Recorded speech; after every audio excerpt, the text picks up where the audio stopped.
சாதிவாரி கணக்கெடுப்பு குறித்து காங்கிரஸ் கட்சியினுடைய கேள்விகள் வலிமையாக இருக்கிறது. சாதிவாரி கணக்கெடுப்பு ஏற்படுத்தும் தாக்கங்களை என்ன என்பதை பார்ப்பதற்கு முன்பு ஏற்கனவே நாம் இது பேசிய செய்திதான். சாதிவாரி கணக்கெடுப்பின் மூலம் இந்திய பொது சமூகத்தில் ஏற்பட போகிற விளைவுகள் என்ன மட்டும் அல்ல, குறிப்பாக சாதி ஒருங்கிணைப்பு மூலமாக ஆதிக்க சாதிகள், மேம்பட்ட சாதிகள் தங்களுடைய விகிதாச்சாரத்தை இழக்க நேரிடும் என்பதை உணர்ந்திருக்கக்கூடிய RSS பிஜேபி எப்போதும் சாதி கணக்கெடுப்புக்கு எதிர்ப்பு தெரிவித்த நிலையில் தற்போது பிரதமர் மோடி அறிவித்திருப்பதின் நோக்கமும் பின்னணியும் வருங்காலத்தில் ஏற்படக்கூடிய ஒரு விளைவுகளும் என்ன? குறிப்பாக 1931 அதற்கு பிறகு 51 இப்படி பல நாட்களில் கடைசியில் 2011 எடுக்கப்பட்ட இந்த சாதிவாரி கணக்கெடுப்புகளின் மூலமாக பலவேறு உண்மைகள் வெளியே தெரிந்திருக்கிறது. நேரு காலத்தில் இது எடுக்கப்படவில்லை என பாரதிய ஜனதா குறை கூறியது. 1881 கணக்கெடுப்பு நடத்தப்பட்டு 1938 எடுக்கப்பட்ட தரவுகள் 1951 SC/ST பிரிவினுடைய மட்டும் எடுக்கப்பட்டது. 1979 இந்தியாவில் மண்டல் கமிஷன் பரிந்துரை, 2011 சமூக பொருளாதார சாதிவாரி வெளியிடப்பட்டது. ஆனாலும் சாதிவாரி கணக்குகளை துல்லியமாக வெளியிடப்படவில்லை.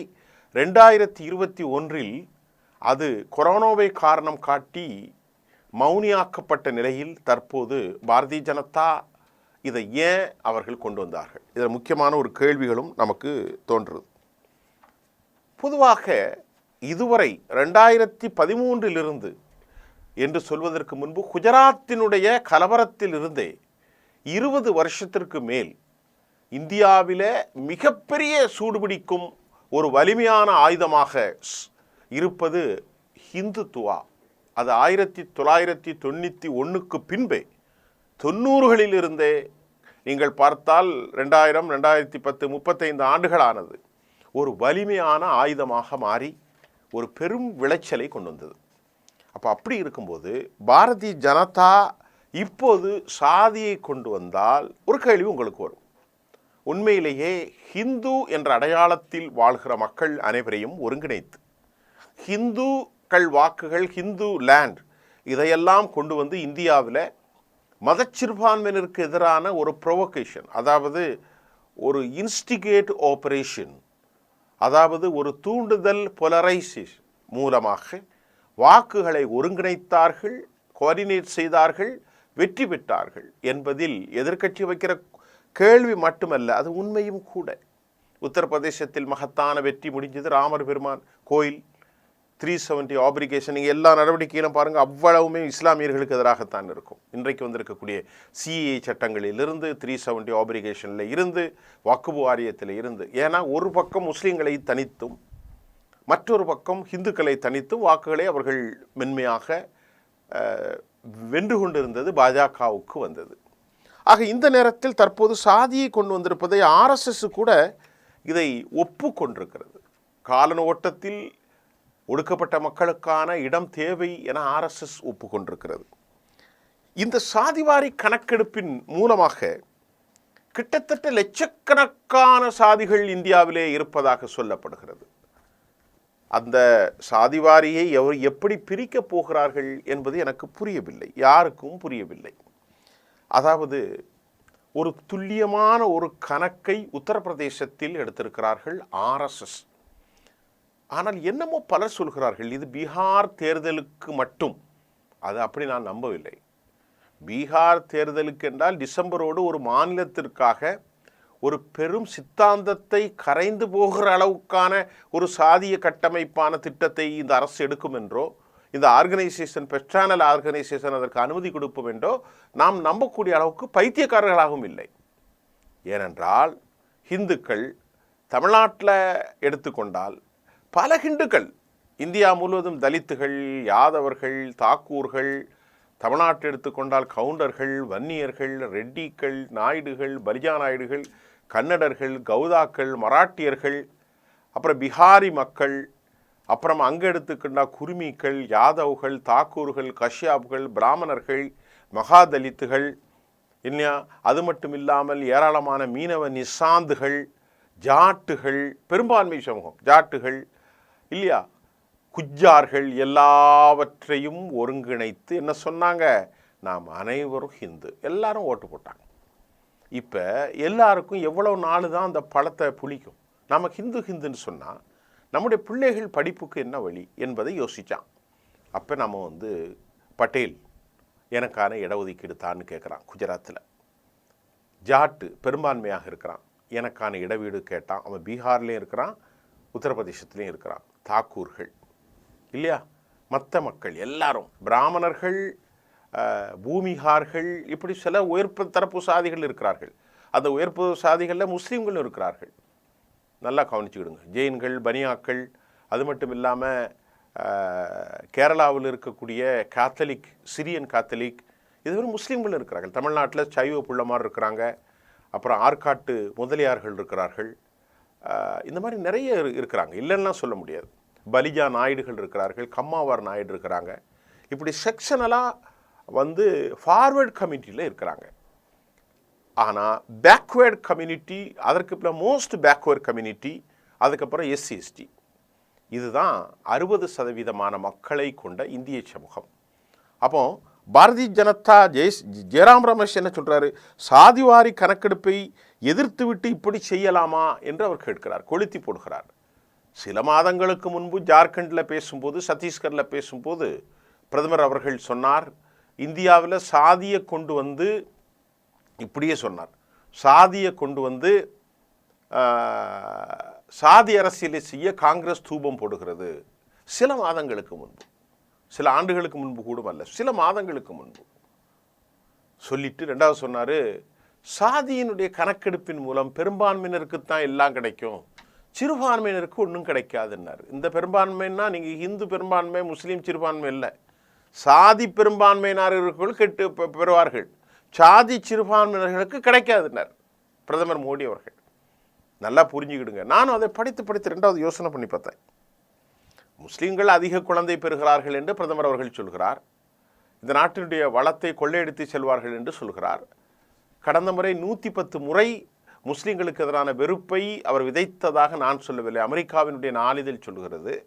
அப்படிப்பட்ட ஒருவர் சாதி கணக்கெடுப்பு செய்தால் சிறுபான்மை மக்களுக்கான உரிமைகள் போய்விடும் என்று அவர் சொல்வதற்கான வாய்ப்பில்லை. அவர் என்ன சொன்னார் என்றால், சத்தீஸ்கரில் சாதி கணக்கெடுப்பின் மூலம் எதிர்க்கட்சிகள், இந்தியா கூட்டணி காங்கிரஸ் கட்சிகள் மக்களிடத்திலே பெரும் பிளவை ஏற்படுத்துவது ஆபத்தான அரசியல். நம்முடைய பிரதமர் அவர்கள் சொன்னார்கள், மோடி ஐயா அவர்கள். இரண்டாவது அவர்கள் சொல்கிறார், பிரதமர் அவர் சொன்னார், இரண்டாவது இந்த சாதிவாரி கணக்கெடுப்பின் மூலம் பெரும்பான்மையினர்களுக்கு எல்லாம் கிடைக்கும், சிறுபான்மையினருக்கு ஒன்றும் கிடைக்காது என்றார்.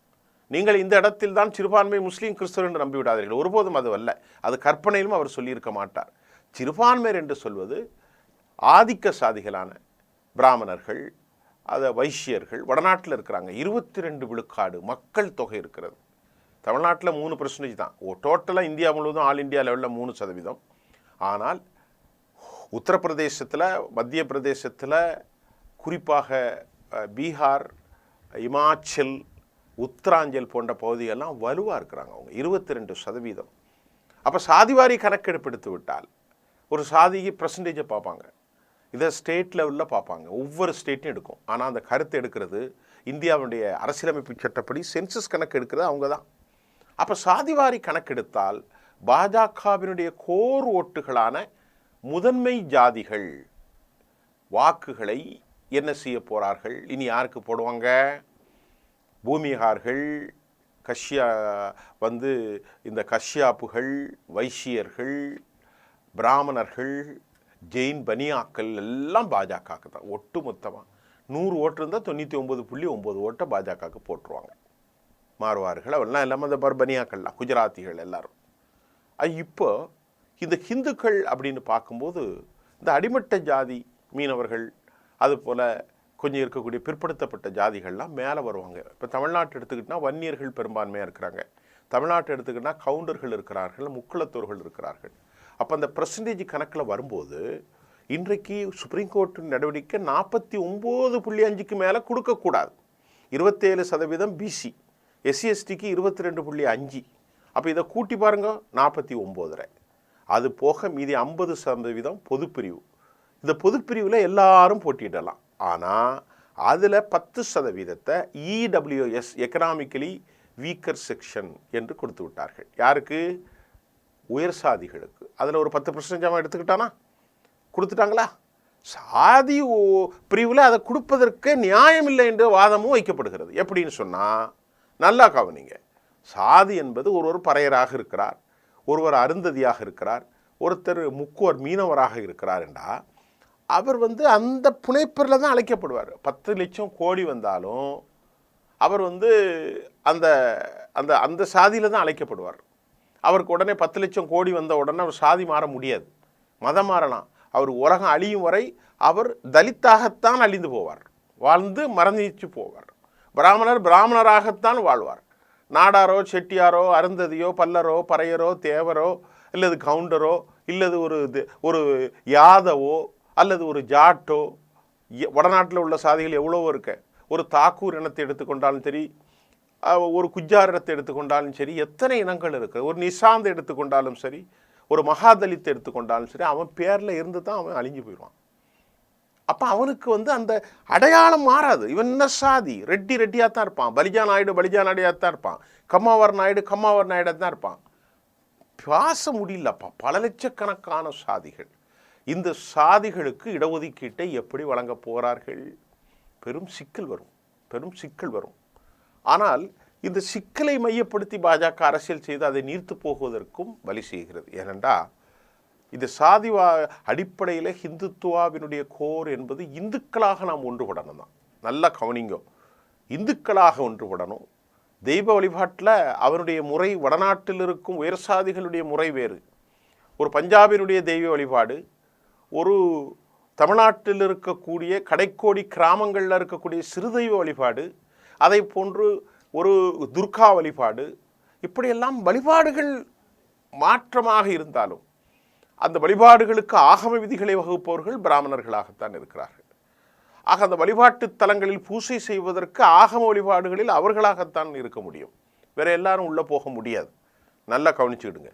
அப்படிப்பட்ட ஒரு சூழ்நிலையில் இந்த சாதி ஒருவேளை சரியாக மக்கள் சென்சஸ் அடிப்படையில் விகிதாச்சாரத்தில் இந்த பிரசன்ஸ் இருக்குமையானால், இந்த பிரிப்பு இருக்குமையானால், அது உயர் சாதிகளை மிக மிக கடுமையாக பாதிக்கும். அதில் அவங்க என்ன மாற்றம் கொண்டு வர போகிறாங்கன்னு எனக்கு தெரியல. 10% EWS கொடுத்துட்டா மீதி இருக்கக்கூடிய 40%த்தில் பொதுப்பிரிவாக ஒரு 10% வேண்டாம் அறிவிக்கலாம். இந்த 49 50 இருக்கு பாருங்க, இந்த 50ஓட ஒரு 30 ஆக்கி 80 ஆக்கி 10 EWS ஆக்கி இன்னொரு 10 பொதுப்பிரிவாக அமையணும். இல்லைன்னா பொதுப்பிரிவே தேவையில்லை அப்படின்னு கொண்டு வரணும். கொண்டு வந்தால் பாரதிய ஜனதா அப்படியும் ஒரு திட்டம் போடுவாங்க. இந்துக்களாக நாம் ஒன்றிணைந்து வேட்டையை தொடர்ந்தோம், இனி இந்த சாதிகளாக ஒன்றிணைந்து வேட்டையை தொடரலாம், இது அடுத்த ஒரு 50 வருஷத்துக்கு கொண்டு போகலாம் என்று கூட நம்பலாம். ஏன்னா பாரதிய ஜனதா பொறுத்தவரை மத அரசியல் மட்டுமல்ல தோழர்களே, சாதி அரசியலையும் ரொம்ப கவனமாக செய்வார்கள். தமிழ்நாட்டில் தேவேந்திர குல வேளாளர்களை அவர்கள் கையில் போட்டுக்கிட்டு, நீ நரேந்திரன் நான் தேவேந்திரன் சொன்னவர் தான் பிரதமர் அவர்கள். ஆனால் அவன் கடைசியில் என்ன சொல்லி போட்டான்? இங்கே பாருங்கோ, எங்களுக்கு SC/STயிலேருந்து வெளியே வரணும், பட்டியலத்திலேருந்து வெளியே வரணும்னா இவங்க எந்த பார்லிமெண்ட்டில் இனிஷியேட்டிவ் கூட பண்ணலை. இன்றைக்கு அந்த கட்சியினுடைய தலைவராக இருக்கக்கூடிய டாக்டர் கிருஷ்ணசாமி பிஜேபி எங்களை ஏமாற்றிட்டு அப்படின்னு சொல்கிறார். பார்க்குறோமா? ஒன்று. இரண்டாவது, வட இந்தியாவை பொறுத்தவரை தேஜஸ்வி RJDக்கு எதிராக அவர்கள் என்ன செய்வாங்க அப்படின்னு சொல்லி பார்த்தா, நல்ல கவனமாக கேளுங்க. RJD யாதவ் கட்சி, யாதவ் அல்லாத மற்ற மக்களெல்லாம் ஒன்று நினைப்பாங்க, ரொம்ப கவனமாக. அதே போன்று அகிலேஷ் யாதவுக்கு எதிராக உத்தரப்பிரதேசத்தில் யாதவ் பிரிவுக்கு அல்லாத மக்களை எல்லாம் ஒன்றிணைப்பார்கள். அதே போன்று ஹரியானாவில் ஜாட்டுகளை தாண்டி வேறு பிற்படுத்தப்பட்ட சாதிகளை எல்லாம் ஒன்றிணைத்தார்கள். இதுதான் அவங்களுடைய சூட்சமம். அவர்கள் இந்துக்களுக்கும் விசுவாசமாக இருப்பதில்லை, இஸ்லாமியர்களுக்கும் விசுவாசமாக இருப்பதில்லை. இது ஒரு அரசியல். இந்த அரசியல் போக்கை இந்த தேசம் புரிந்து கொள்ள வேண்டும். திருப்பி திருப்பி சொல்கிறோம், இப்போ என்னெல்லாம் கேட்டால் ஒரு தனியாக நான் நீதியை பேசக்கூடிய ஆள். எனக்கு இவர் உயர் சாதி கீழ் சாதி அப்படியெல்லாம் இல்லை. திறமைக்கேற்றவாறு நாம் இடத்தை கொடுக்க வேண்டும் என்று தான் தனிப்பட்ட நான் சொல்வேன். அதை தாண்டி இந்திய கட்டமைப்பில் 2000 வருஷமாக அடிமைப்படுத்தப்பட்டான். 2000 வருஷமாக கூழ் குடிச்சுக்கிட்டு ஒரு பணத்தை கூட எரிக்க முடியாமல் இருந்தவனுக்கு இன்னும் காரம் தேவைப்படுகிறது என்று சொல்கிறார்கள். ஆனாலும் இது எப்படி வைக்கப் போகிறார்கள், இந்த பொருளாதார ஸ்டேட்டஸ் எப்படி வைக்கப்படுகிறார்கள்? 1955 கால்கேர் கமிஷனில் 2399 பிற்படுத்தப்பட்ட சாதிகளும் 830 மிக பிற்படுத்தப்பட்ட சாதிகளும் இருப்பதாக அறிவிக்கப்பட்டதை லட்சக்கணக்கான சாதிகள் இதை எப்படியெல்லாம் பிரித்து கொடுக்க போகிறார்கள், இது எது போன்ற தாக்கத்தை ஏற்படுத்தும் என்பதை நாம் பொறுத்திருந்து பார்ப்போம். ஹிந்து என்ற அடையாளத்தோடு பெரும் விளைச்சலை சம்பாதித்து கொண்டிருந்த பாரதிய ஜனதா ஹிந்து சாதிகள் என்ற அடிப்படையில் இது எப்படிப்பட்ட விளைச்சலை, அதில் எந்த சந்தேகமும் இல்லை. பாஜக முழுமையாக ஒரு அரசியல் விளையாட்டு, இதில் எந்த சந்தேகமும் இல்லை. உயர் சாதிகளின் ஆதிக்கம் இருக்கிறதுன்னு ராகுல் காந்தி சொன்னார். இவங்க இஸ்லாமியர்களுக்கு எதிராக ஆயுதத்தை எடுத்தால் இந்தியா கூட்டணி இந்துக்களை சாதி ரீதியாக முறைமைப்படுத்துகிறார்கள் என்றதில் அதிலும் உண்மை இருக்கிறது. ஆகவே இந்த அரசியல் சித்து விளையாட்டில் சாதி அரசியல் இப்பொழுது முதன்மைப்படுத்த போகிறது. ஆனால் ஒன்று மட்டும் உண்மை தோழர்களே, மத அரசியலை விட ரொம்ப வலிமையானது சாதி. ஒருவன் என்னதான் இருந்தாலும் தான் இந்துன்னு சொல்கிறத விட தான் ஒரு சாதின்னு சொல்கிறதுல பெருமைப்படுவான். நான் பார்த்துட்டேன், எல்லாத்தையும் பேசி பார்த்தாச்சு. தமிழ்நாட்டில் ஒரு புது ஊடக ஆர்வலராக நான் பார்த்துட்டேன். சாதி இன்னும் சாதி, நான் ஒரு ரெட்டியார், நான் ஒரு நாடார், நான் ஒரு தேவர், நான் ஒரு வன்னியர், நான் ஒரு கவுண்டர், நான் ஒரு முத்தரையர், நான் ஒரு இப்படியெல்லாம் ஒவ்வொருத்தரும் தன் பேருக்கு பின்னால் சாதியை போடுறாங்க. ஆக அந்த சாதி இங்கே விட வலிமையானது வட இந்தியாவில். அவனுக்கு புரிந்து போயிட்டது, இவனை நம்ம ஏமாத்துறாங்கன்னு. நம்ம பிள்ளைகளுக்கு படிக்கணும்னு பட்டேல் கேட்குறான், குஜார் கேட்குறான், ஜாட்டு கேட்குறான், யாதவ் கேட்குறான். ஆக இது எந்த மாதிரியான ஒரு டிராஸ்டிக் எஃபெக்டை ஏற்படுத்துதுங்கிற ஒரே ஒரு செய்தி. சில மாதங்களுக்கு முன்பு சாதியால் இந்துக்களை பிளவுபடுத்துகிறாய், சாதி அரசியல் மிகப்பெரிய மோசடி என்று சொல்ல பிரதமர் சில மாதங்களில் சாதிவாரி கணக்கெடுப்பு எடுக்க சொல்லியிருக்கிறார். இது பீகாருக்கு மட்டும் இல்லை, அது தவறு. பீகார் எலெக்ஷனோடு அதுக்கு கொண்டு வர்றதுக்கு அல்ல, அது தவறு. இது ஒரு நெடுநாளைய திட்டத்தின் வெளிப்பாடாக இருக்கும். இது ஏற்படுத்த போகிற தாக்கம் என்ன? அடுத்த செய்திகளில் நாம் விரிவாக பேசுவோம். நன்றி.